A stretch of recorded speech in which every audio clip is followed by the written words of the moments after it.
ఆత్మీయులారా, master గురించి చెప్పుకునే మహదవకాశానికి గొప్ప సంతోషంతో మీ అందరికీ శుభస్వాగతం చెప్పుకుంటున్నా. మీలో ఉండే పరమాత్ముడికి నమస్కారం. కొన్ని మాటలు, కొన్ని భావాలు మధురాక్షరాలలో, స్వర్ణాక్షరాలలో, అమృత లేఖినితో హృదయ విపంచి మీద విరచించుకోవలసినవిగా ఉంటాయి.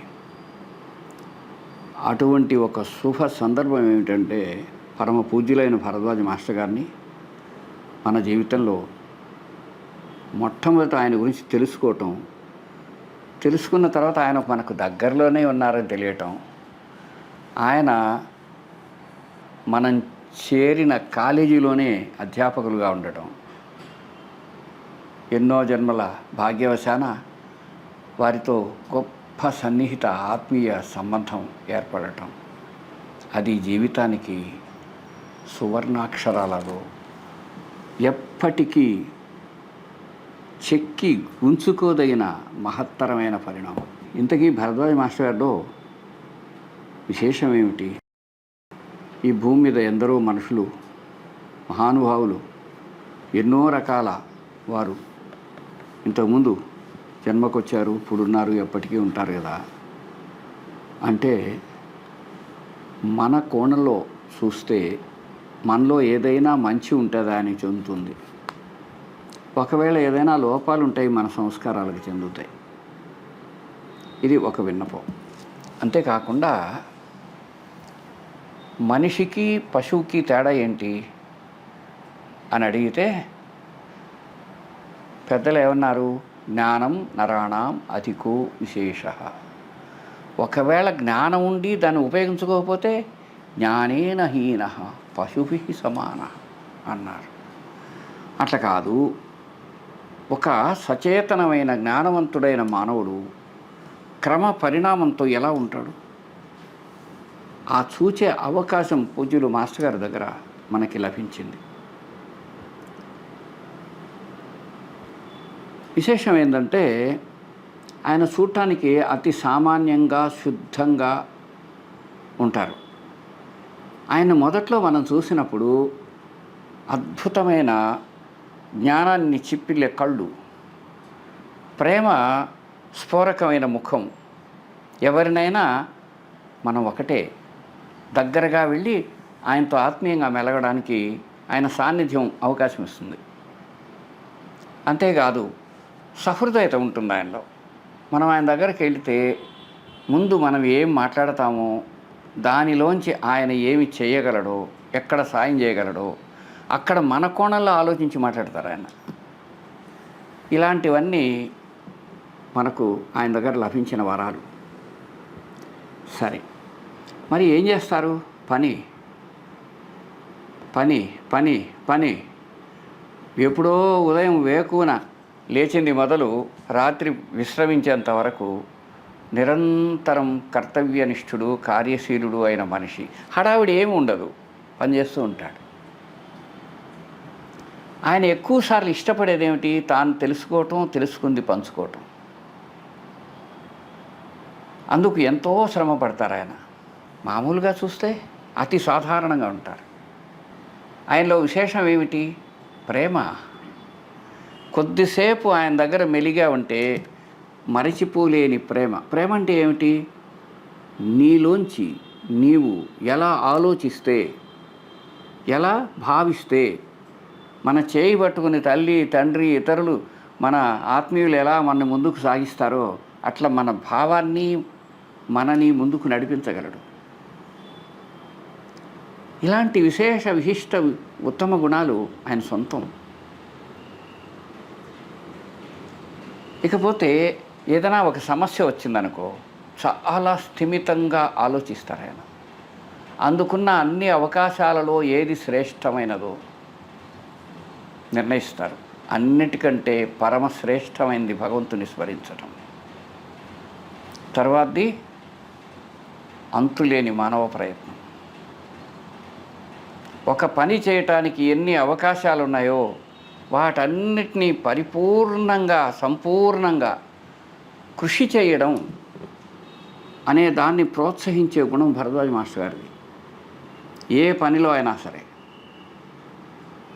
ఒక్క మాటలో చెబితే మాస్టర్ గారి సాహచర్యం మనకేమిస్తుందంటే, మనల్ని తీసుకెళ్ళి ఈ భూమి మీద ఎక్కడైనా సరే, ఏ దేశంలో అయినా, ఒక పెద్ద గిరిశిఖరం మీదైనా, సముద్ర మధ్యంలో అయినా, ఎక్కడైనా ఎప్పుడైనా విడిచేస్తే మనం జీవించి మన చుట్టూ 10 మంది జీవితానికి ఉపయుక్తంగా బతికేలాగా ప్రోత్సహించగల సర్వసమర్థులు మానవోత్తముడు, ప్రేమస్వరూపి భరద్వాజ మాస్టర్ గారు.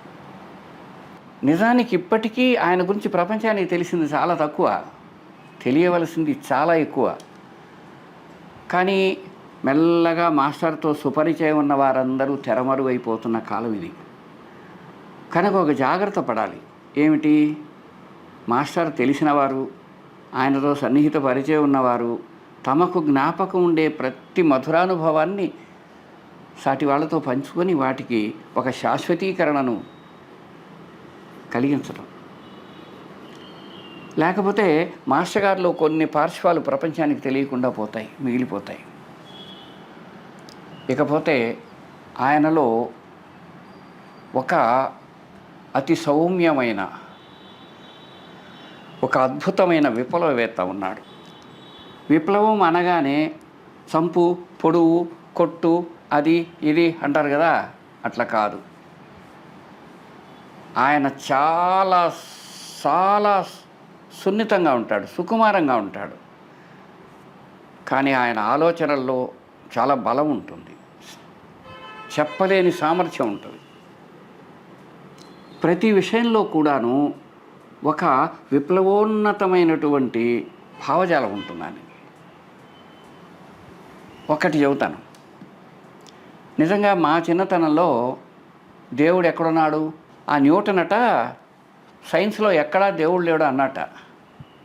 న్యూటన్ అన్నాడో లేదో కానీ అది ప్రచారం అయిపోయింది. అందుకని ప్రతివాడు దేవుడు ఎక్కడున్నాడు, సైంటిఫిక్గా నిరూపిస్తారా అని అనడం ఫ్యాషన్. భరద్వాజ మాస్టర్ గారు నోరెత్తితే సైన్స్ చెబుతారు. ఆ సైన్స్ ఖచ్చితంగా భగవంతుణ్ణి సపోర్ట్ చేసి తీరుతుందన్న భావన మనకు కలుగుతుంది. అంతేకాదు, ఆయన చదివినంతగా కమ్యూనిజం చాలామంది కమ్యూనిస్టులు చదివి ఉండరు. అటువంటి కమ్యూనిజం మీద మాస్టర్ గారి భావం చెప్పనా? ఈరోజు వేరు. ఈరోజు ప్రపంచంలో కమ్యూనిజం ఒక్కసారి అంతర్హితం అయిపోయింది. ఒకరోజు ధీటుగా ఒక రష్యా సమాజం అమెరికా సమాజాన్ని ఎదుర్కొంటున్న రోజులు అవి. ఇదేమో సామ్యవాదం అని, అదేమో ప్రజాస్వామ్యం అని. ఆ సంఘర్షణ ఉండే రోజులలో మాస్టర్ గారు ఒక మాట చెప్పారు. ఎప్పటికైనా ఆధ్యాత్మికత అనుసరించకుండా ఏ సామ్యవాదం కానీ మరే ఇజం కానీ సర్వోన్నతమైన ఫలితాలు సాధించజాలదు. ఒక్క మాటలో చెబితే, కృష్ణుడున్న కాలంలో ఆయన చుట్టూ ఉన్నదే అన్నిటికంటే అత్యుత్తమమైన సామ్యవాదం.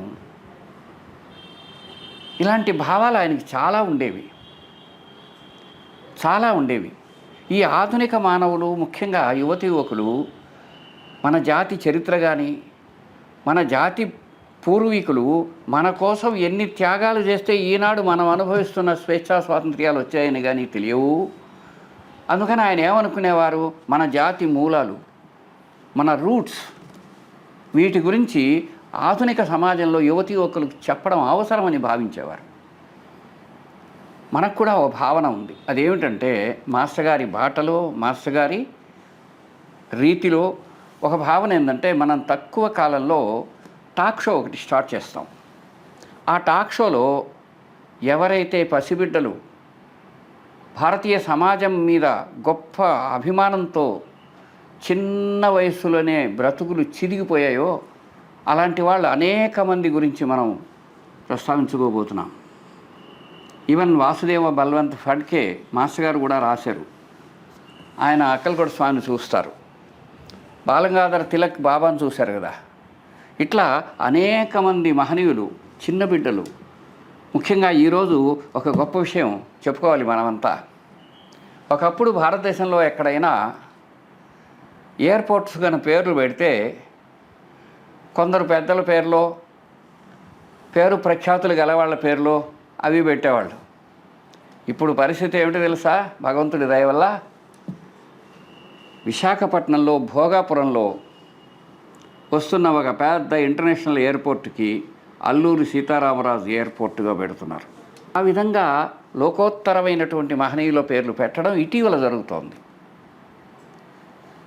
నిస్వార్థమైనటువంటి పరమాద్భుతమైన మన్యం వీరుడైనటువంటి సీతారామరాజు గారి పేరు దానికి పెట్టడం బహుదా శ్లాఘనీయం. అందుకు సహకరించిన ప్రతి వారికి మాస్టర్ గారు గన దేహధారిగా ఉంటే ఆయన వాళ్ళందరి శ్రేయస్సుకై ప్రార్థించి ఉండేవారు. ఆ విధంగా ఆయన కృతజ్ఞతలు చెప్పేవారు. వారి ఆశీస్సులు వాళ్ళందరికీ లభించుగాక. అట్లా ప్రతి చిన్న విషయంలో మాస్టర్ గారికి విస్పష్టమైన అభిప్రాయాలు ఉన్నాయి. మాస్టర్ గారికి తెలిసిన దైవము విస్పష్టం, సుస్పష్టం, శాస్త్రీయం, వైజ్ఞానికం, అంతకంటే ముందు అన్వేషణతో నిగ్గు తెలుసుకున్న నిజం. మాస్టర్ గారు ఏదైనా మాట్లాడారంటే అది తెలిసిన విషయం, ఆయనకి తెలిసిందే చెబుతారు, చెప్పిందే ఆచరిస్తారు. వాటిలో ఎక్కడా తేడా ఉండదు. మనసా వాచా కర్మణ ఆయన ఏమి చేసినా త్రికరణ శుద్ధితో శ్రద్ధగా, బహుశ్రద్ధగా, బహుసహనశీలంగా చేస్తారు. అందుకని ఏ పని అయినా మాస్టర్ గారు చేస్తూ ఉంటే చూడటం చాలా ముచ్చటగా ఉంటుంది. ఇంకొక విషయం ఏం తెలుసా, ఆయన ఒక పనిని నిర్ణయించే ముందు చాలా టైం తీసుకుంటారు. ఒకసారి నిర్ధారించుకున్న తర్వాత ఏది ఏవైనా సరే ఆ పనిని సాధించి తీరుతారు. ఉదాహరణలు ఎన్నైనా చెప్పవచ్చు. ఒక చిన్న ఉదాహరణ, మీరు ఎప్పుడన్నా మనకు దగ్గరలోనే విద్యానగర్ ఉంది కదా, చాలామందికి మాస్టర్ గారు తెలిసిన వాళ్ళకి విద్యానగర్ తెలిసి ఉంటుంది.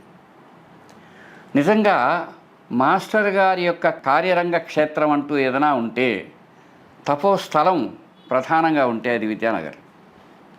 ఆ విద్యానగర్లో ఆయన నిజంగా ఆయన సత్సంగం చేస్తూ తాము అదే చాలు అనుకున్నారు. ఆయన సో సింపుల్, సో గ్రేట్. అటువంటిది సాయి యొక్క సందేశాన్ని బహుముఖాలుగా తీసుకొని మందిరం కట్టాలనుకున్నారు అందరి భావాల్లోంచి. మరి ఎలాంటి మందిరం కట్టాలి? మాస్టర్ గారు ఒక గొప్ప మనగాడైనటువంటి మహానుభావుడు. అందుకని ఎక్కడో వాళ్ళలాగా వీళ్ళలాగా అల్లటప్పగా చేరు. ఆయన ఏం చేశారు తెలుసా? సాయిబాబా అయితే ఎలా చేస్తారో అలా చేయాలనుకున్నారు. సాయిబాబా ఏం చేశారు? షిరిడీలో దగ్దీవాడ కట్టాలనుకున్నారు, రాతి మేడ. షిరిడీలో దాన్ని కట్టింది ఎవరు? బూటి. ఎవడైనా నాగపూర్ మహానగరంలోనే కోటీశ్వరుడు, జమీందారులకే జమీందారు ఆయన. అటువంటి వాడు 1918వ సంవత్సరంలో 3,33,000 రూపాయలు ఖర్చు పెట్టి కట్టిన దగ్దీవాడ మాస్టర్ గారు సాయి భక్తుడై అక్కడ కాలేజీలో head of the department of ఇంగ్లీష్గా పనిచేస్తారు ఆయన.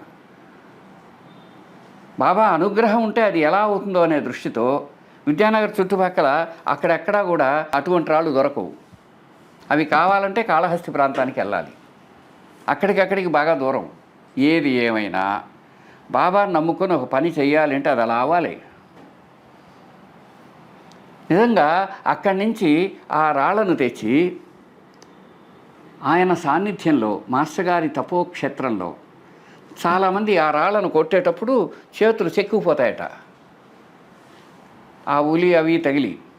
కానీ ఆ పని చేసే వాళ్ళకి ఎప్పుడు చాలా ఆశ్చర్యంగా ఉంది, మా చేతులు ఏమాత్రం దెబ్బ తగలటం లేదు అని చెప్పారు. ఒక ఋషి ఆ పని చేస్తే అలా ఉంటుంది. ఆ విధంగా నెల్లూరు జిల్లాలో అతి ప్రామాణికమైన రీతిలో సాయి భక్తి ప్రజ్వలంగా వచ్చినటువంటి గొప్ప మందిరం సాయి కరుణాలయం, విద్యానగర్ సాయిబాబా మందిరం. అక్కడ ప్రతి అణువణువులో, ప్రతి రాతిలోనే కాదు, అణువణువులో ఆయన తపస్సు ఉంది. ఎంతోమందిని అక్కడ కూర్చోబెట్టుకొని ఆయన చేసిన ధ్యానం ఉంది, సత్సంగం ఉంది. అంటే ఒక అద్భుతమైన రీతిలో ఆ కార్యక్రమాన్ని నిర్వహించారు ఆయన. అందుకే పరమ పావనమైన వెంకయ్య స్వామి వారు ఆయనంతా ఆయనగా వచ్చి 3.5 రోజులుండి, ఎక్కడైతే ఇప్పుడు బాబావారి పాదపీఠ ఉందో అక్కడ అగ్నిహోత్రాన్ని వెలిగించి, అయ్యా అంతా చాలుగా ఉంది, బాగుంటుందని ఆశీర్వదించి తమ అనుగ్రహ తపస్సులను ధారవోసి మనందరికీ ఒక అద్భుతమైన మందిరాన్ని ప్రసాదించారు. అట్లా ఎందరో మహనీయులు. అట్లాంటివి ఆలోచిస్తే మనకేమనిపిస్తుంది, భరద్వాజ గారు అంటే ఆధునిక కాలంలో అతి సనాతనమైనటువంటి ధర్మానికి ఒక ఆకృతి, ఒక నిలువెత్తు రూపం. దాని పేరు భరద్వాజ మాస్టర్ గారు. మాస్టర్ అంటే గురువని, మాస్టర్ అంటే దైవమే గురువైన వారని. ఆ పేరుకి 100కి 100 పాళ్ళు తగినది ఎవరంటే మాస్టర్ గారి జీవితం, మాస్టర్ గారి ప్రబోధం, ఆయన చేసిన ప్రతి పని కూడా. మనుషుల్ని ప్రేమించటంలో ఆయనకాయనే సాటి, ఆయనకాయనే సాటి. నిజంగా గనక ఇదే భరద్వాజ మాస్టర్ గారు విదేశాల్లో ఎక్కడైనా గనక ఒక ప్రామాణికమైన స్థలాల్లో ఎక్కడైనా గన జన్మించి ఉంటే మానవజాతికి ఎంతో ఉపకరమైనటువంటి ఆయన భావాలన్నీ అంది ఉంటే ఎంతో బాగుండేది. ప్రపంచ మానవుడాయన. అందుకని ప్రపంచంలో ఉండే చిట్ట చివరి వ్యక్తికి గనుక భరద్వాజ మాస్టర్ గారి భావాలు జీవితం గురించి, దైవం గురించి, భవిష్యత్ మానవ సమాజం గురించి గన తెలిస్తే ఎప్పటికైనా ఇది ప్రపంచం అత్యున్నతంగా ఎదగగలదు. మానవాళి ఎప్పుడూ మరింతగా శాంతి సంతోషాలతో శోభించగలదు. ఇప్పుడు మనం ఏమంటారు, మనకు చాలామంది చెబుతారు, అమెరికన్ సొసైటీకి మూలకారకంగా కనిపించే వాళ్ళు ఎవరు, ఎమర్సన్, హెన్రీ డేవిడ్ థోరో ఇలా చెబుతారు. భారతీయ సమాజానికి ఋషులు. ప్రపంచాన్ని ముందుకు నడిపిస్తుంది జ్ఞానము, వైజ్ఞానికం, సైన్స్ అంటారు. వీటన్నిటినీ మేళవించి తనదైన శైలిలో తన చుట్టూ వాళ్లకు ప్రబోధించిన పరమ సద్గురుదేవుడు, ఆధునికంగా ఉన్న అతి సనాతన దత్తస్వరూపైన పరమాత్ముడు, మానవ రూపం ధరించిన సద్గురుదేవుడు పూజ్యులు భరద్వాజ మాస్టర్ గారు. 100,000 కోటి వందనాలతో వారి పాదాలకు ప్రణమిల్లడమే ప్రస్తుతానికి మన కర్తవ్యమని భావిస్తూ మీలో ఉండే పరమాత్ముడికి నమస్కరిస్తూ ప్రస్తుతానికి సెలవు. శ్రీ సచ్చిదానంద సద్గురు సాయినాథ్ మహారాజ్ की जय। गुरुदेव दत्ता साई राम जय साई राम। गुरुदेव दत्ता साई राम जय साई राम। गुरुदेव दत्ता साई राम जय साई राम। गुरुदेव दत्ता साई राम जय साई राम। गुरुदेव दत्ता साई राम जय साई राम। गुरुदेव दत्ता साई राम जय साई राम। साई राम जय साई राम जय साई राम। साई राम जय साई राम जय साई